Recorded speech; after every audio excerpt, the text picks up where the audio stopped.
2006-এ জিম্বাবুয়ের বিপক্ষে ম্যাচ দিয়ে টি-20তে যাত্রা শুরু করে বাংলাদেশ। খুলনা বিভাগীয় স্টেডিয়ামে হওয়া প্রথম টি-20টি 43 রানে জিতে নেয় টাইগাররা। সদ্যই ক্রিকেটের এই সংক্ষিপ্ত ফরম্যাট থেকে সাকিব আল হাসান অবসর নেয় বাংলাদেশকে আন্তর্জাতিক টি-20 ক্রিকেটে প্রতিনিধিত্ব করা প্রথম 11 জনের সবারই টি-20 অধ্যায়ের সমাপ্তি হলো। চলুন জেনে আসি বর্তমানে তারা কে কি করছেন।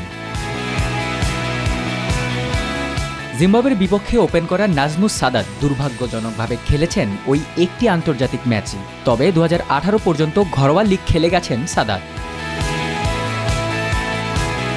দেশের প্রথম টি-20 ম্যাচে ক্যাপ্টেন ছিলেন শাহরিয়ার নাফিস এবং সেটি ছিল তার খেলা একমাত্র টি-20। মাঠের ক্রিকেট থেকে অবসরের পর বর্তমানে বাংলাদেশ ক্রিকেট বোর্ডের সঙ্গে যুক্ত আছেন নাফিস। বাংলাদেশের hard hitter batter Aftab Ahmed সবশেষ দেশের হয়ে খেলেছেন 2010-এ। বর্তমানে দেশ ছেড়ে যুক্তরাষ্ট্রে পাড়ি দিয়ে সেখানেই করাচ্ছেন ক্রিকেট কোচিং। আন্তর্জাতিক টি-20 ক্যারিয়ারে 2551 রান ও 149 উইকেট নেন সাকিব আল হাসান।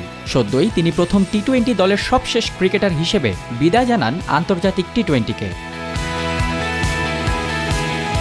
বাংলাদেশ দলের হয়ে মাত্র 3টি আন্তর্জাতিক ম্যাচ খেলেন নাদিফ চৌধুরী, সেই 3টি টি-20। তবে 2023 পর্যন্ত প্রথম শ্রেণী ক্রিকেট খেললেও বর্তমানে বয়সভিত্তিক ক্রিকেটের নির্বাচক হিসেবে বিসিবিতে কাজ করছেন নাদিফ।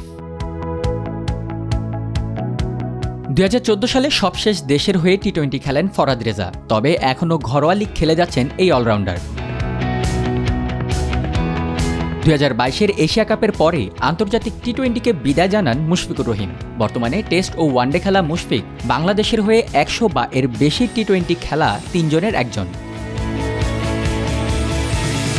তর্ক সাপেক্ষে বাংলাদেশের সেরা ক্যাপ্টেন মাশরাফি বিন মর্তুজা প্রথম টি-20তেই ম্যাচ সেরা হয়েছিলেন। 2017 সালে শ্রীলঙ্কার বিপক্ষে ম্যাচে টস করতে এসে নিজের অবসরের ঘোষণা দেন মাশরাফি।